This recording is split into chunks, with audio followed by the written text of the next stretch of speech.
Hey, what's going on, everybody, and welcome back to my channel, Movie Files. As I said a couple days ago in my spoiler-free review of Zack Snyder's Justice League, that I want to come back and talk full spoilers, and that's exactly what we're doing today. This is a full spoiler breakdown of Zack Snyder's Justice League. If you haven't seen the film yet, go check out my spoiler-free review, check out the movie, come back and join the conversation, because this video here, we're breaking it all down. We're talking about each part, we're talking about scenes, we're breaking down the characters, what worked for me, what didn't work for me. We're going to be talking about Batman, Superman, Wonder Woman, Cyborg, Flash, Aquaman, Darkseid, Steppenwolf, Joker. We're breaking it all down. This is going to be a fun discussion, and I'm so excited to be here with you all. But before we dive into it, as you can see on the screen now, make sure you all are following me on all my other social media accounts, which you can find those links in the description below. If you are new to the channel, welcome to this community. Consider subscribing to the channel, and while you all are at it, make sure you hit that notification bell. That way you can get the alert for when I drop new content. It will mean the world to me if you all can like and share this spoiler review. It helps out the channel a lot, but I also appreciate all the support.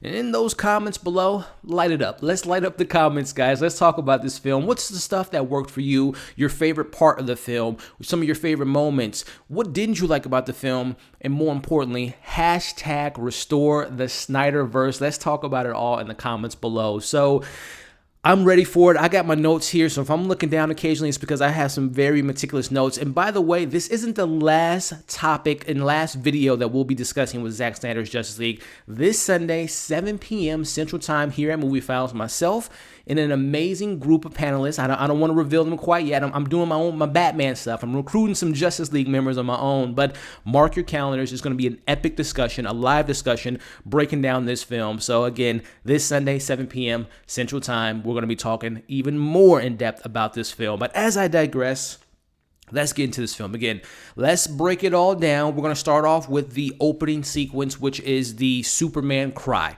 This is Superman dying, which I love that the film opened in this way because, number one, I'm a big BVS fan. The Zack Snyder cut of that and not the theatrical cut so much, but we see the death of Superman and what that means for the world. We see the Atlanteans hearing his cry. We see the Amazonians. I mean, it is heard around the world that the Earth's main protector, one of its main protectors, Kryptonian, the last Kryptonian, is no longer here. So I love that the film opens in that way. We even go back to seeing Lois, seeing Superman die. We see Wonder Woman. We see Batman. Zack Snyder, he just knows how to just open a film, how to give you action, how to develop these characters, and this is what this 4-hour film just really broke down. Again, you can see all my thoughts, kind of more outline thoughts of the film, my spoiler-free review, but it's here, it's official. Zack Snyder, hashtag restore the Snyderverse. Let's make it happen, ladies and gentlemen. But as we get back into this recap and breakdown, we get our first part one of the film. I love that it was broken down in parts, very similar to a comic book run, which I love. And Zack Snyder even says that that's how he kind of wanted to create this Snyderverse. It's like his take on these characters is just like comics. Every different artist, every different writer has their take on the character, and this is his take on the character. This is his universe, his Snyderverse that he's created. But we see the part one is titled Don't Count on It, Batman, which shows us going to seeing Bruce Wayne, aka Batman, recruiting Arthur Curry, the Aquaman, as we see him going to the small town, which we've seen in the 2017 version. And I'm not going to try to compare this video too much to the 2017 Joss Whedon film, but every now and then I'll kind of compare the two films. But this scene was a lot more epic in a sense of we see Bruce Wayne getting on the horse, and I'll mention some of the things that didn't work for me in this film. Some of the lingering on of certain scenes, which we'll get into Aquaman, the woman smelling his shirt, but there were certain scenes that could have been trimmed out. But nonetheless, we see Batman going to the smallest village, saying that he's looking for a man. And what I love about this scene and the epicness of Batman and Bruce Wayne and, you know, Ben Affleck playing the character, he's told to get out of here, right? And Bruce is like, I'm not going anywhere. I respect what you're telling me to do, but I'm telling you all, we need warriors, and I'm looking for this man, the Aquaman. As we see him and Jason Momoa kind of having a little ego moment there. And again, I love Bruce Wayne. It's just like, hey, I'll give you some money, you know, but I need your help. I need to speak to you outside. As we see the scene kind of play out, they talk about, you know, he reveals who he is, his true identity. Arthur kind of pokes fun of, you know, him being a bat or whatnot. But again, this is more of a serious introduction to Arthur Curry versus kind of the jokey nature that we got in the 2017 theatrical cut. But it's in this moment here. Again, there's a couple things that worked and didn't work for me. Number one, again, seeing Bruce Wayne and Arthur Curry meeting for the first time. All that stuff was epic. But as we see Aquaman go into the water, you know, shirtless and all that stuff, We see the townspeople. They sing a hum, or I don't know what they were saying. I didn't have subtitles on my early screener. Maybe the HBO Max has what they were saying and what it translates to. But what I like about that moment is it shows, again, we're dealing with, it's gods amongst men, right? So this is Aquaman, the heir of the throne of Atlantis, and how people look up to him as a god, as similar to Wonder Woman, as similar to Superman. These are gods amongst men. So I kind of like that idea of her, them singing a song to this man that just keep, bringing them food and making sure that they're safe, and all that stuff works for me. But the stuff that didn't work, it was just like, that song felt like it was like 10 minutes long. Again, there was like things that I could have probably went without in regards to, okay, we could have cut it off here.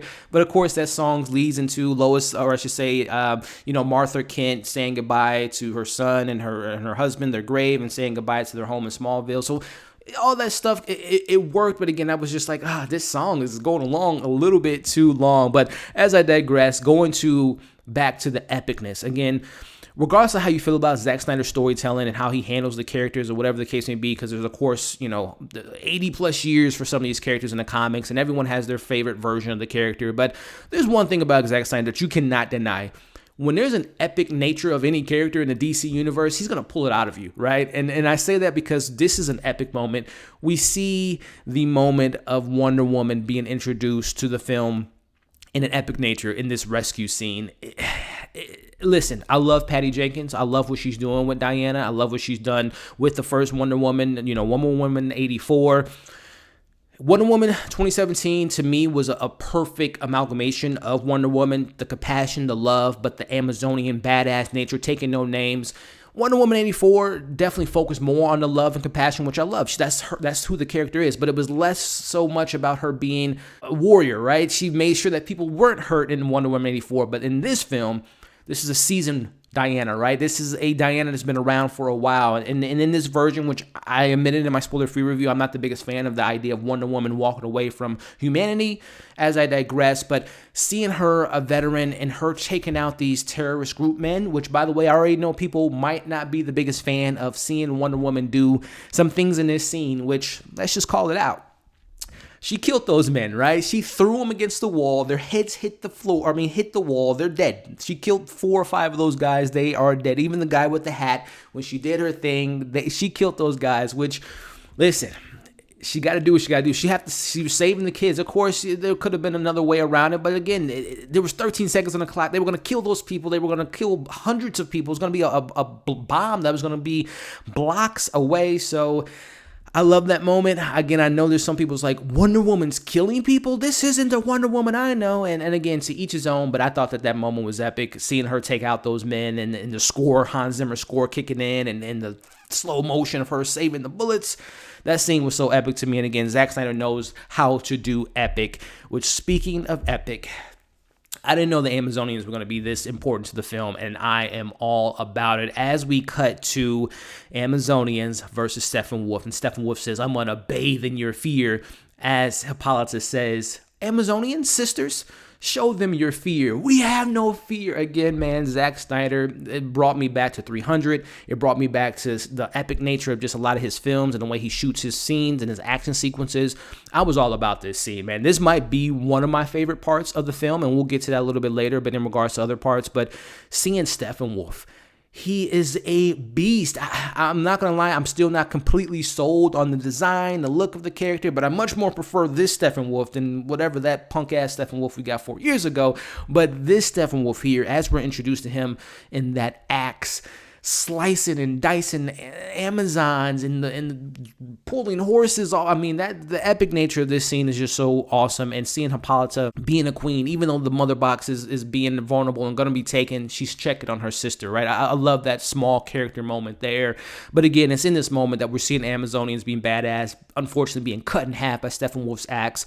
We see Hippolyta again, the box is taken, and this is the road to the mother box is united. But again, I thought that moment was just so great. We have no fear. This is about 36 minutes into the film, and I'm just like locked in. I'm just like, no phone. I wasn't on my phone the entire time. I was locked into this film from the get-go. Part 1, Don't Count on the Batman, was excellent. Going on to Part 2, which was titled The Age of Heroes, this is where we start off with seeing Steppenwolf pick out his location, which has the, toxic environment, which kind of helps his situation. We get the Parademon sniffing out the rest of the mother boxes, or sniffing out people that have been around the mother boxes. But it's also important in this moment here we talk about layers and character depth. This is Steppenwolf's origins, or not origins, but we see his motives, right? In 2017, it was just like, what are you doing? Why do you want the mother boxes? Why are you serving? None of that stuff was explained, but it's explained in this film. As we learned kind of early on, he wants to feel worth. He wants to be valued again by Darkseid, as we'll talk a little bit about later, about his betrayal to Darkseid. As we kind of transition into the next moments here, we're seeing parademons taking people. We see, again, they're scenting out, they're smelling out the people that's been near the mother boxes. As we see, Hippolyta sends out the arrow to warn Diana that there will be an invasion on Earth, which I love this moment here, and I was hoping to see this in Wonder Woman 84, and I hope that we get this in Wonder Woman 3. Hippolyta, she says when she shoots off the arrow, come back to me, right? And I want to see that in Wonder Woman 3, and I was hoping to see that in Wonder Woman 2, 84, her going back to Themyscira, her getting the golden armor, her having a life lesson for her mom. We unfortunately didn't get that, but I hope that we see that in a Wonder Woman 3, and if there is a restore to Snyderverse, if you all have read the script or the outline for Part 2, Justice League 2, Justice League 3, that might have come true if we would have got more films, which again, hashtag restore the Snyderverse. As I digress, we see Wonder Woman discovers the message from the tomb and then Arrow, and this was such an epic moment. She sees that there is a war coming. The music, the Junkie XL score in this film, especially when it came to Steppenwolf's score and Darkseid's score, it was so menacing. It was so scary. It was just a perfect score, dark and creepy, and just I love that moment. Love seeing Diana go in a tomb. Reminded me of like Indiana Jones, Tomb Raider, but with Wonder Woman in it, and just seeing her discovering that information was just so great. As we cut to Aquaman, I like Aquaman in this film. Don't get me wrong. I mentioned in my spoiler-free review that I didn't feel like the other Aquaman-ish subplots, Mera, Vulko, all that stuff to me, the look of Atlantis, the bubble talking, that stuff didn't work for me. I'm not going to lie. I've watched the film 3 times now. I'm just like, I don't like the subplot of Aquaman, but Aquaman's great, though. Jason Momoa, he saves this seller. He has the moment when he takes off his shirt. We got the music playing. I think the song was referring to gods. Again, we're looking at gods amongst men, which I love that theme. But then we cut to him going to Atlantis, seeing the Triton, seeing Vulko. I love William Dafoe. That moment with him and Aquaman to me just was like, it didn't feel organic. It didn't feel natural. I'm just like, I don't like the portrayal of Vulko in this particular tale. I just felt like it was just not as fleshed out. It wasn't as interesting to me as the other Justice League members' subplot. And that's just my personal take on him talking about taking on the air and Orm and everything that's going on. It's just, to me, that stuff just didn't feel as organic to the rest of the story. As we cut to Steppenwolf talking to Darkseid in regards to, again, this is Steppenwolf's motives. This is his backstory. This is fleshing out the character. It makes sense why he's on Earth, why he wants the mother boxes, is because he has to prove his worth to Darkseid. He's betrayed Darkseid. Now he owes a debt. 50,000 worlds that he has to turn over in regards to this debt. And I love, again, we understand his motives. He just wants to go back home. He wants to go back to New Genesis. He wants to go back to where he serves Darkseid, and he's not able to go back home because he betrayed him. So I love that backstory there for Darkseid. As we see Wonder Woman going into Bruce Wayne's facility, I love that line of like, I spent millions of dollars on this security, and you just broke right into it in a minute. I love that back and forth with these two characters.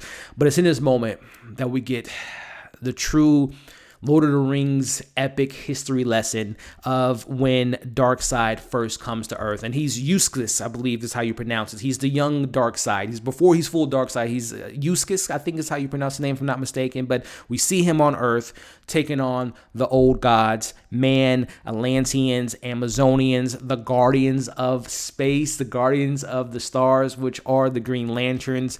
We see Darkseid get taken out, but we see Zeus using his powers. We're seeing the Amazonians be great. We see the Atlanteans, which I mentioned again, I wasn't the biggest fan of the Atlanteans in this film, but they were in that scene. The older Atlanteans were a lot more badass than the new Atlanteans, I'll say that.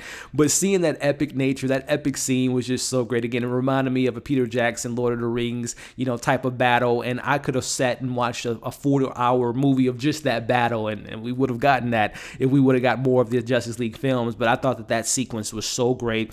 Seeing that Darkseid is on Earth, he's looking for a grand prize, which we'll talk about the anti-life equation a little bit later. But I thought that history lesson and wrapping up part 2 was just such a great way to kind of wrap up. And again, we're an hour into the film at this point, and mind you, we haven't met Flash yet, or Cyborg, or more, in some of the other storylines. So this is just an epic hour into this film, which brings us into Part 3, which was subtitled Beloved Mother, Beloved Son, which again is about an hour and 8 minutes into the film as we're introduced to the Flash. Again, this is an hour and 8 minutes into the film that we're now seeing Barry Allen, which to me, again, I love that this was broken into chapters. It's like I was reading a graphic novel versus, again, I know I was watching a 4-hour film, but to me, it was like reading a comic book, right?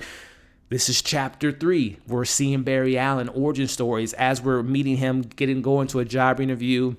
And I love that this scene was in here. And unfortunately, we know Rick Famuyiwa, he's no longer attached to directing The Flash, but this was supposed to continue that storyline of him meeting Iris West for the first time. And even though they didn't speak to each other, I love the chemistry of Iris and Barry, and I'm excited they're bringing her back. They have announced, I believe it was last week, that Kiersey, I believe her name is Kiersey Clemens, that she will be back as Iris West, which I love that she's going to be coming back. And again, her connection to Rick Famuyiwa goes back to Dope, so I would have loved to have seen him directed, but I'm so excited for Andy Muschietti. As I digress, we see Flash getting this job, and then we see this kind of goofy, I don't want to say goofy, but we see the truck driver drop his sandwich or whatever the case may be, and he's on the streets. It's like, whatever. We're in Central City. We see Iris West get in her car. We see that the guy who drops his burger hits Iris West. The car flips, and this is Barry Allen jumped into the Speed Force. He literally jumps out of his shoes, breaks the glass. We get to slow motion. We get that awesome track. I don't remember the name of the song, but we see him taking the hot dog because, again, he got a job interview.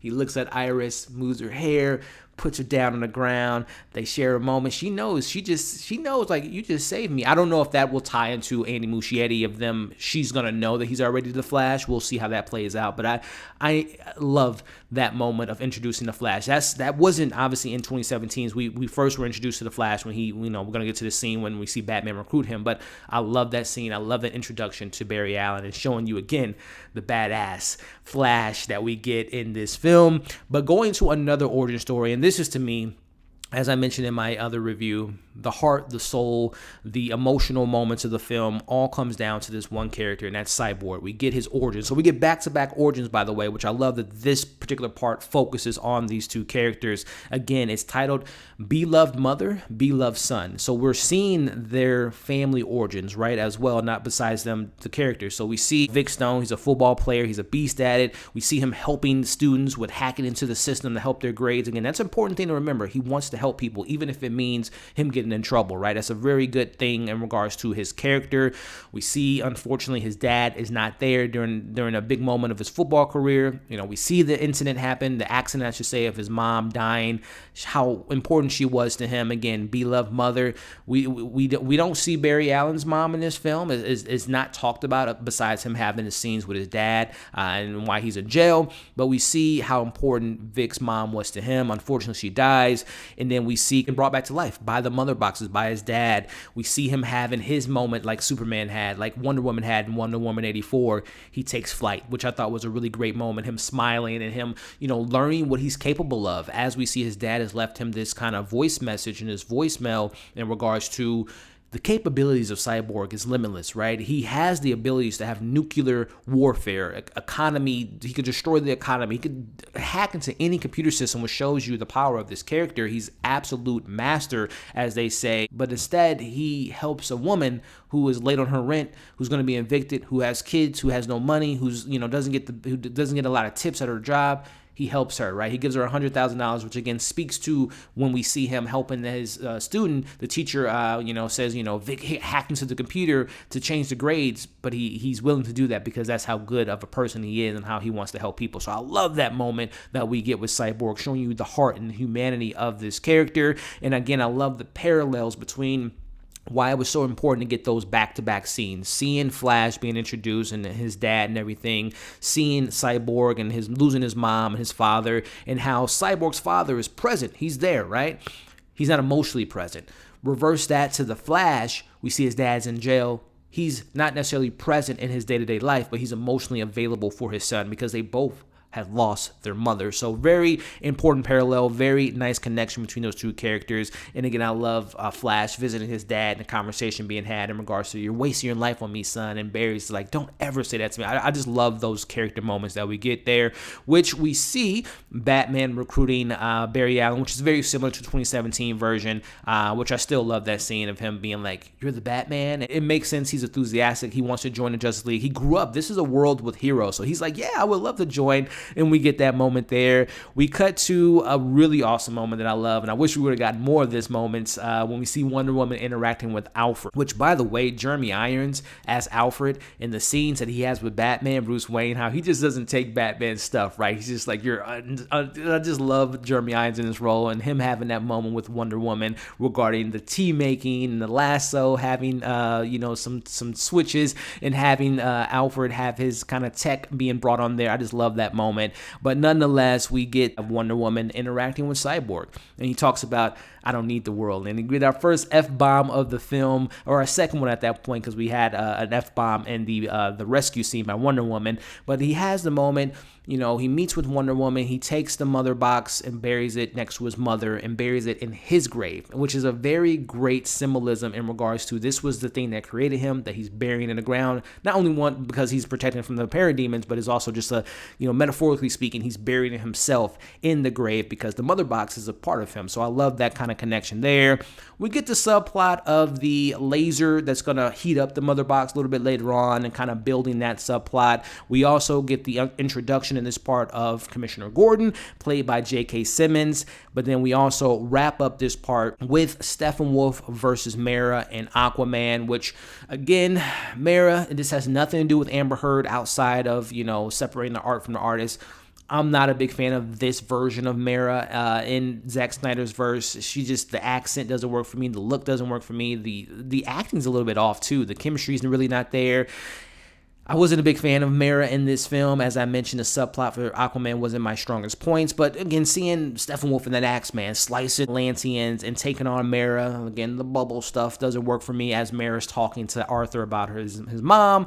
Again, I'm not a fan of how they have to create the bubble to talk. I like the James Wan that they could just talk underwater. I prefer that. But that is the end of that particular act, part 3, as Steppenwolf now has his second mother box. As we transition, we're now an hour and 50 plus minutes into the film. We're at part 4, which was titled Change Machine. This is where we get the rooftop moment of the Justice League meeting Commissioner Gordon. I love that scene of Batman on that statue, on that gargoyle jumping down, and Wonder Woman and Flash and Cyborg comes in the mix. So epic.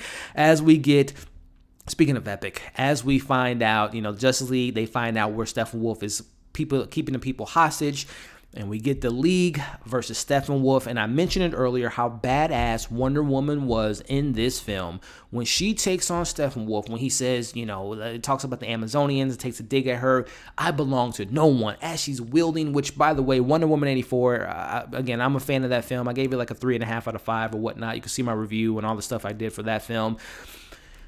It was missing her sword and her shield, and seeing her wield that shield and wield her sword was so awesome as she's fighting Steppenwolf. But also, I can't leave out Batman being awesome, kicking ass with the parademons. We see Cyborg going in action, going into the Nightcrawler. We see the Flash having one joke, not 20 jokes like we got in Joss Whedon's film in that moment in the tunnel. We see him saving the people, going up the stairs. We see him taking on the parademon. We see him using the Speed Force. This first first battle of the Justice League fighting Steppenwolf was just so much better in this film than what we got 4 years ago. It was so epic just seeing all that kind of play out, and I just thought it was such a great moment. We get Aquaman coming in at the last minute, stopping the water as best as he can, but now the League is assembled. They're all on the same page because we now have a big moment here as we see Steppenwolf. He, booms. He used the boom tube to get out of the situation, out of the tunnels, and Steppenwolf, he finds that the anti-life equation is on Earth. For you all do not know, haven't read Jack Kirby's New Gods, the anti-life equation essentially is a mathematical equation that essentially takes away your free will. And Steppenwolf wants to get this to give to Darkseid. Darkseid wants this, as we saw in the history lesson scene, because he wants to take over the world. He wants to be the ruler of all people. He wants people to bow down to him and be somewhat like his parademon. So the anti-life equation is very complicated, very unique. Again, it breaks your free will, and Darkseid has discovered that this is on Earth, which brings in our first official, it's a hologram-ish type of official look at Darkseid, as he says that he wants to bend the will of the people that took that from him, which was a great moment for me. As we cut to Cyborg giving us yet again another history lesson regarding the mother boxes, where they were placed, where the third mother box, how it was on Earth. We see how the mother box, as this chapter is called, Change Machine, can create life, can reanimate life, can bring people back. As we know, that's how Vic Stone was brought back, which brings in how they're gonna bring back Superman, which I love that conversation of the League discussing this. This is the Justice League that I grew up with, them having a discussion. It's not just one person makes a plan and they all stick through it. They debate, they discuss, they have a conversation about it, and seeing the Justice League around that little, that table situation, it was great. This is the Justice League that I grew up with, and I love that moment. As I kind of, talk about the breakdown of stuff I didn't enjoy, this is one of the moments. We get Martha visiting Lois, which I talked about in my spoiler-free review. Martha and Lois, they were underwhelming for me. I love Amy Adams, I love Diane Lane, but I just felt like they were kind of forgotten about. Again, I know this is superheroes, and we're getting their stories as epic, as badass, but I felt like they were just kind of forgotten about characters. But we get this moment of Martha having a moment with Lois, talking about, we need you back, Lois. Do me a favor. The world needs you, which is Lois Lane that I want to see. I want to see her being the Lois Lane that I love, from different iterations of the character. It's revealed that that wasn't Martha, which I already knew that was going to be the scene. I've been following the Zack Snyder stuff in regards to stuff that was supposed to be in the film, and I knew that was going to end up being Martian Manhunter. I think that the character is cool. I love Martian Manhunter. The design, I'm not the biggest fan of, but my issue with this is I felt like it was shoehorned in. I don't feel like it was natural to the story. I don't even feel like it was necessary to the story to have Martian Manhunter in this movie. Again, I like the character. I love what it symbolizes, encouraging Lois to get back in action, but the design and just the use of the character just felt like it was shoehorned in to me personally. But as we wrap up this fourth part, it's time to wake up Superman, which we go into part 5, which is one of my favorite parts of the film, which was titled All the King's Horses. We're about 2.5 hours into the movie at this point. As the League is unburying Superman, we have a really great character moments between Aquaman and Wonder Woman, seeing that they come from two different groups of people, but they have a lot of similarities in a sense. And we also get the Flash and Cyborg bonding. Again, these are just the character moments that I love, and the character development that we didn't get 4 years ago that we get in this film. The League goes to the Kryptonian ship, and they devise their plan in regards to how the Flash is going to use his Speed Force and use his energy to spark the Mother Box to recreate and to bring enough energy to bring back Superman. As we get this scene, really brief scene, we see Lois. She's starting to get back into action. She goes and get her badge, but then she has a pregnancy test in her cabinet, which alludes to her being pregnant. Now, in the script that was supposed to happen with Justice League 2 and 3, that baby was going to be revealed to be Bruce Wayne. Now, I don't think that was the case in this film, even though there were some moments alluding to that, but I think that baby is Superman's baby in this version of the film. Cut to one of my favorite moments of this movie. We get Cyborg having a vision, being connected to the Mother Box. And this vision is pretty dark and pretty epic. We see number one, Wonder Woman is dead. She's killed. She's no longer with us in this timeline. As this epic shot, this beautiful shot, this is a frame freeze, this moment of Connie Nielsen as Hippolyta crying. That moment just looks so beautiful. The Amazonians mourning Wonder Woman. We cut to Darkseid in Atlantis, taken out an Atlantean with his Omega beams, which was awesome, but he also kills Arthur Curry with his own Triton. He takes him out as he turns to the camera with his Omega beams still left in his eyes. We cut to Superman mourning the death of Lois Lane. That goes back to BVS. You took her from me. You took my heart. You took everything from me. That's the moment. That's also what's going to play out in Justice League 2 in regards to Darkseid taking out Lois in the Batcave. We see Darkseid with his Omega beam still in his eyes put his hand on Superman's shoulder, which alludes to Superman being under the control of Darkseid due to the anti-life equation. Again, it takes away your free will. We cut to seeing Superman taking out the Hall of Justice. There's a Green Lantern that's dead. He's holding the cowl of Superman or Batman. I love that scene. It is so dark. I love the dun, dun. Again, Junkie XL score in this film was incredible, and that was such a great moment. As we see Cyborg said no, but Flash thinks he says go. We see the moment. He goes to the Speed Force. They reanimate Superman. He comes up. Lois Lane sees him in the sky, and we get a great moment. We get the Justice League versus Superman, which plays out similar to the 2017 version, but so much better because there's no stupid ass, do you bleed?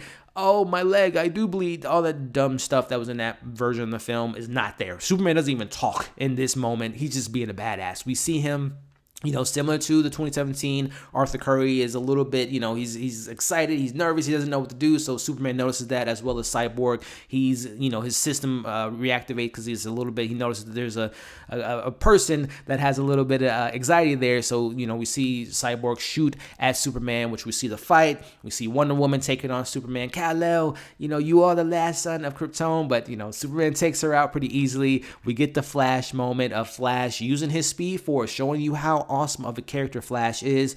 But just as awesome as the Flash is, we get, which I mentioned in my spoiler-free review, Superman is perfect. Henry Cavill is perfect. He is my Superman. We see the force of Superman as he's able to go into the Speed Force and take on the Flash and just wreck shop. He took out the League pretty easily as he sees Batman, and he's, Wonder Woman trying to stop him. He's like, move. The Flash is like, get out of my way, and he almost takes out Batman. But, thanks to, Alfred having those, creating the energy to withhold energy, he's able to, because he wants to kill Batman. Superman does, right? But he's not able to because Lois comes in the lane, comes into the frame, and they go to Smallville, which I thought, to me, which we'll get into a little bit in the next part, but seeing, that whole sequence was just so much more epic than what we got 4 years ago, as we get a really heart-wrenching moment. Again, the heart and soul of this film, the emotional beats. We see Stylish Stone.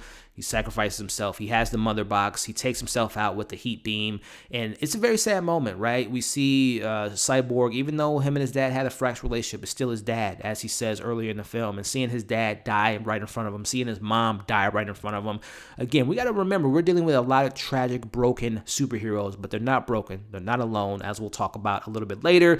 But, they figure out that his dad sacrificed himself to, he took the beam for they can know, because it creates the hottest thing on Earth, so they know where to find Steppenwolf.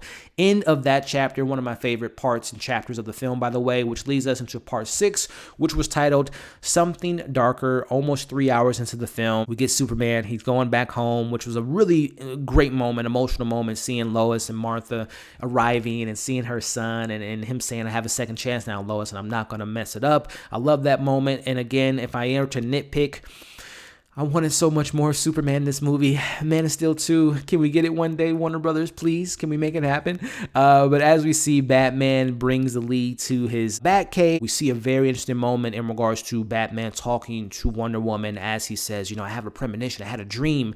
Is that Lois the key? Something darker. Again, Zack Snyder was planting the seeds for future films. Really cool moment as we see the League comes up with a plan finally.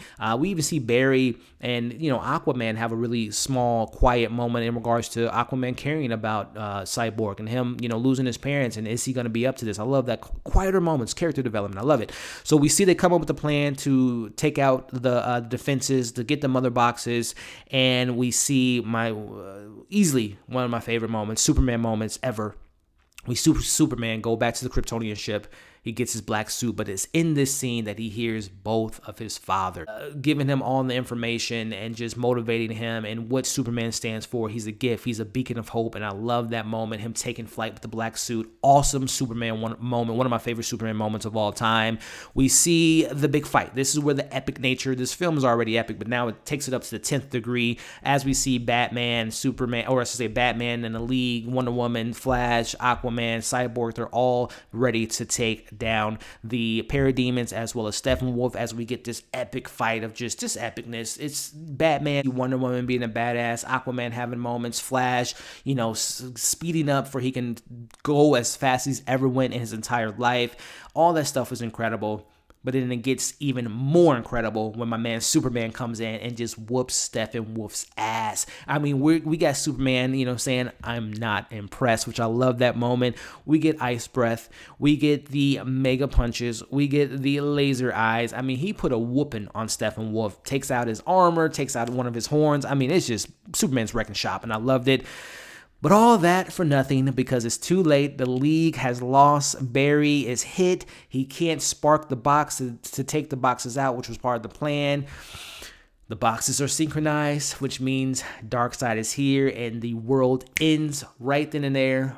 But no, you got the world's fastest man on earth. He has to run as fast as he can. I love that we go back to the conversation that he had with his dad early in the film. He has to run as fast as he can. He has to rewrite history. He has to rewrite his past to create his future. I love that moment as we see him entering the Speed Force, which was so VFX, beautifully made, the slow motion, the effects of him in the Speed Force, which we never seen a Speed Force like this. I watched The Flash on TV and different iterations of the comics and different animation in the animated world.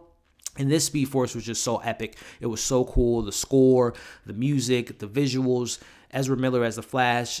I can't wait for that movie next year. It was just such a great moment as he takes time back. He resets time. They unconnect the mother boxes. And in this moment, we see Cyborg he's connected to the mother box now, and he sees the three mothers, and they tell him, they try to trick him in regards to seeing his mom, his dad, and self of him, and we see that cool shot of him being a human, him being the machine, and him saying, I'm not broken, I'm not alone, as he calls Superman to help him out.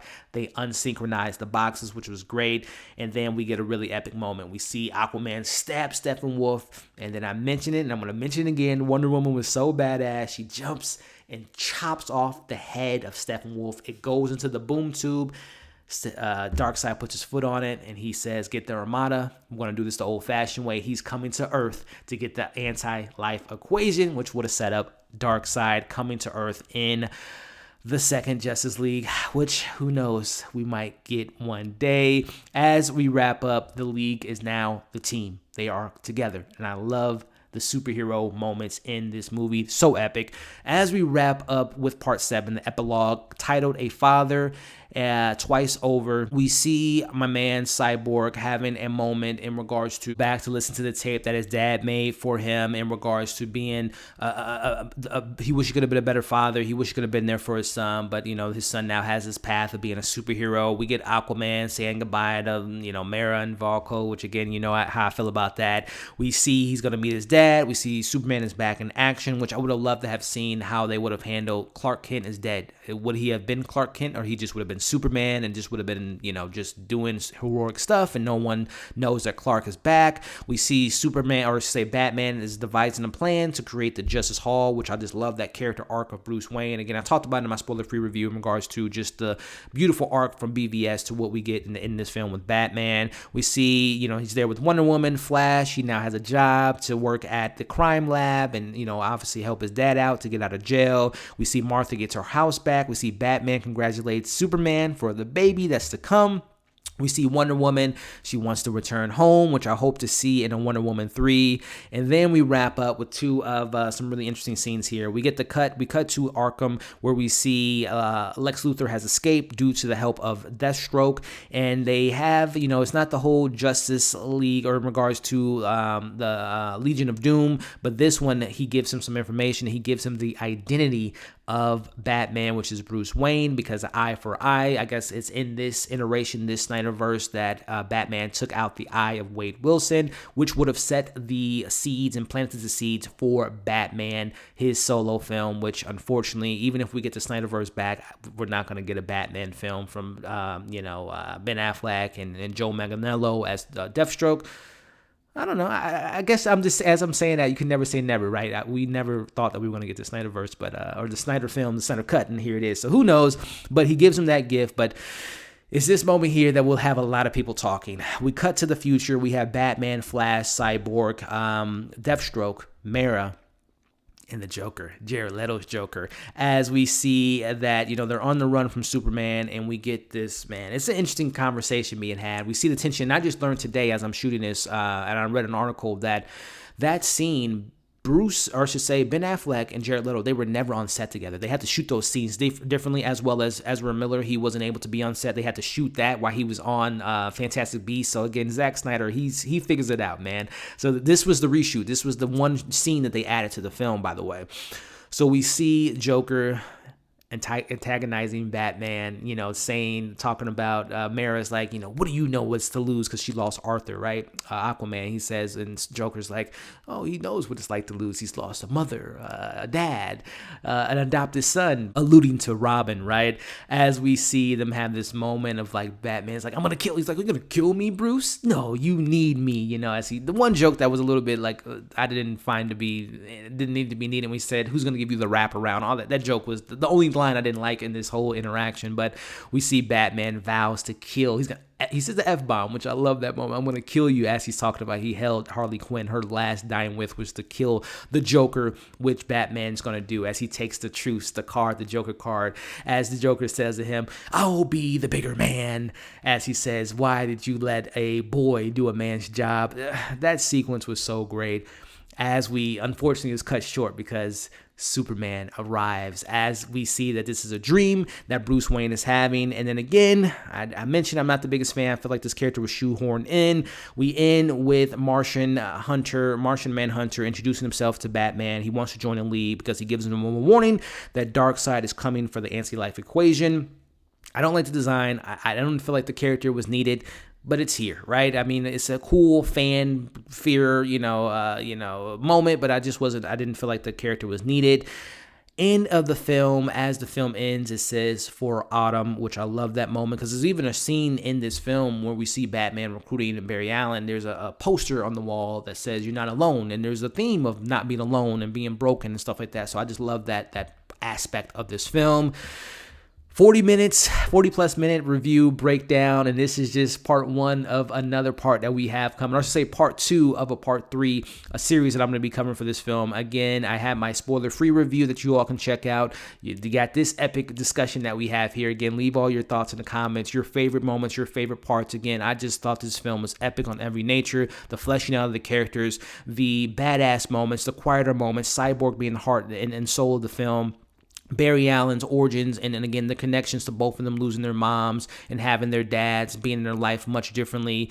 Wonder Woman being so epic and being a badass, going back to Themyscira, setting the seeds for there. Superman's back. He was perfect in this film. Batman bringing everyone together. I love. This was just such an epic film, man. Steppenwolf was a badass. Darkseid moments were incredible. The jokes were organic to the film. Again, the action was incredible. The VFX was incredible. The Joker-Batman scene. I mean, there's just so much to talk about in this film. And we're going to be talking about it again this Sunday, 7 p.m. Central Time. Myself and some other Justice League members will be talking about this film. So again, mark your calendars. As always, thank you all for watching this. Again, 40+ minute review, breakdown, discussion. I hope you all enjoyed this. Make sure to, again, leave your comments in the comment section, your favorite moments, your least favorite moments. Restore the Snyderverse. Let's talk about it all in the comments. As always, make sure to like the video, share the video, subscribe to the channel if you haven't already.